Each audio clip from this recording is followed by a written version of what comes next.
Domingo, 17 de dezembro. Verso para memorizar.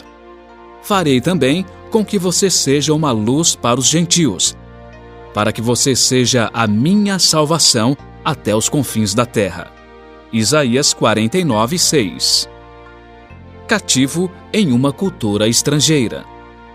Nunca é fácil ser exilado numa cultura estrangeira. Pode ser difícil compreender o que os judeus enfrentaram, primeiro, sob os babilônios e depois, sob os persas.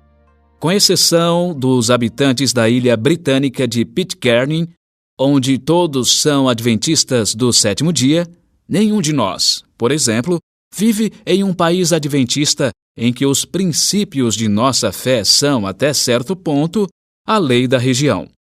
Mas, antes de ser deportado, o povo judeu vivia em seu próprio país, onde os princípios de sua fé também estavam resguardados na lei da terra. Pense em como deveria ser fácil ser fiel a Deus. Afinal, não seria mais fácil guardar o sábado se esse mandamento estivesse resguardado na lei da nação? Por outro lado, a história sagrada nos mostra que, sejam quais forem os decretos da terra, mesmo que favoráveis à fé, a fidelidade vem do coração, do interior. Caso contrário, o pecado, a apostasia e a ruína certamente se seguirão. O Senhor disse: visto que este povo se aproxima de mim e com seus lábios me honra, mas o seu coração está longe de mim e o seu temor para comigo consiste só em mandamentos ensinados por homens, continuarei a fazer obra maravilhosa no meio deste povo. Em contrapartida, para aqueles que estão determinados a ser fiéis, mesmo o ambiente mais desfavorável não pode impedi-los de obedecer. Ouça Daniel 1, 1-12. No ano terceiro do reinado de Joaquim, rei de Judá, Nabucodonosor, rei da Babilônia, veio a Jerusalém e a sitiou. O Senhor entregou nas mãos dele Joaquim, rei de Judá, e alguns dos utensílios da casa de Deus. Nabucodonosor levou estes utensílios para a terra de Sinar, para o templo do seu Deus, e os pôs na casa do tesouro do seu Deus. Depois, o rei ordenou a Aspenaz, chefe dos eunucos, que trouxesse alguns dos filhos de Israel, tanto da linhagem real como dos nobres, jovens sem nenhum defeito, de boa aparência, sábios, instruídos, versados no conhecimento e que fossem competentes para servirem no palácio real, e que Aspenaz lhes ensinasse a cultura e a língua dos caldeus. O rei determinou que eles recebessem uma alimentação diária tirada das finas iguarias da mesa real e do vinho que ele bebia. Os jovens deveriam ser educados ao longo de 3 anos, e ao final desse período passariam a servir o rei. Entre eles se achavam Daniel, Ananias, Misael e Azarias, que eram da tribo de Judá.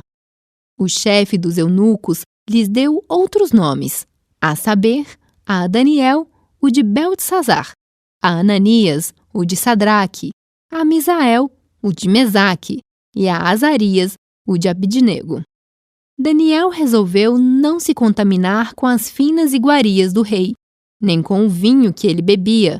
Por isso, pediu ao chefe dos eunucos que lhe permitisse não se contaminar, e Deus concedeu a Daniel misericórdia e compreensão da parte do chefe dos eunucos.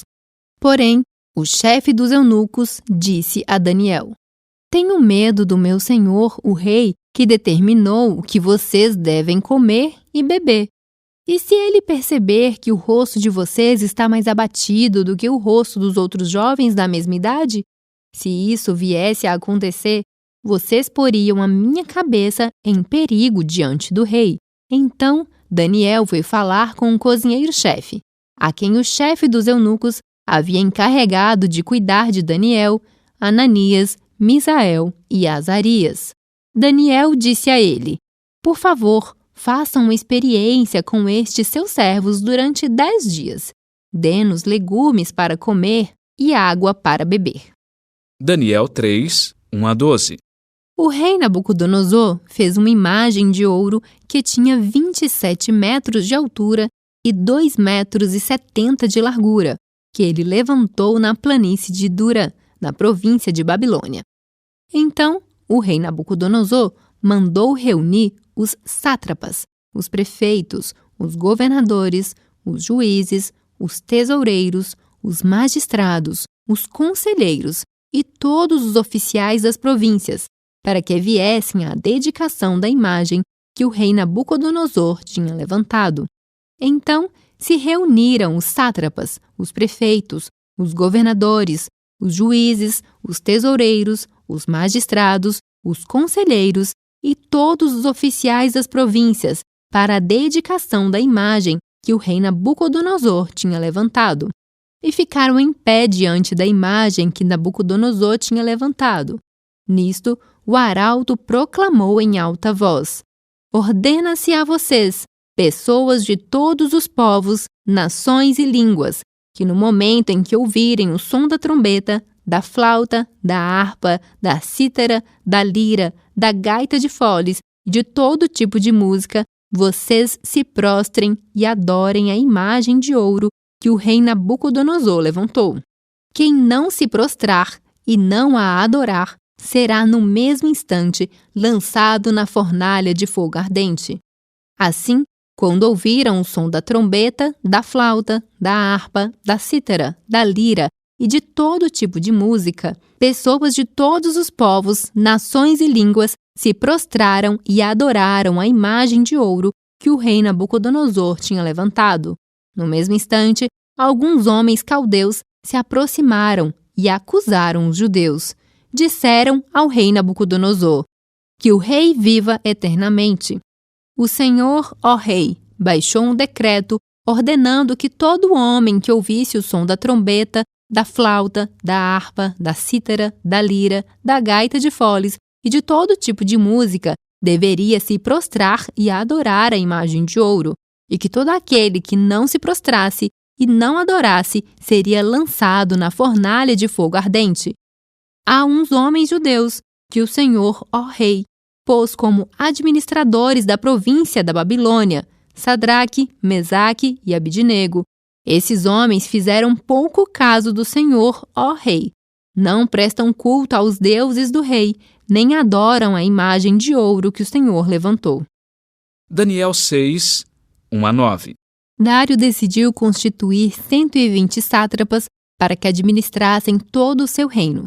Sobre eles, colocou 3 presidentes, dos quais Daniel era um, aos quais esses sátrapas deveriam prestar contas, para que o rei não tivesse nenhum prejuízo.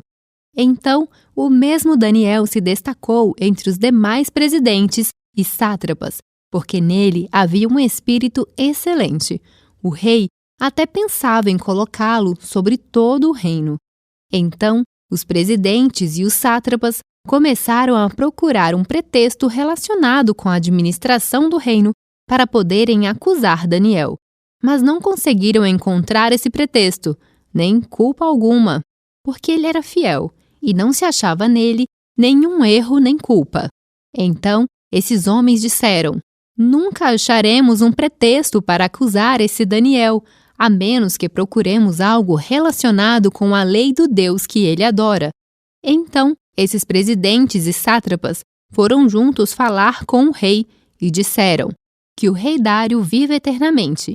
Todos os presidentes do reino, os prefeitos e sátrapas, conselheiros e governadores concordaram em que o rei baixe um decreto e sancione um interdito, ordenando que todo aquele que nos próximos 30 dias fizer um pedido a qualquer deus ou a qualquer homem, e não ao Senhor, ó rei, seja jogado na cova dos leões.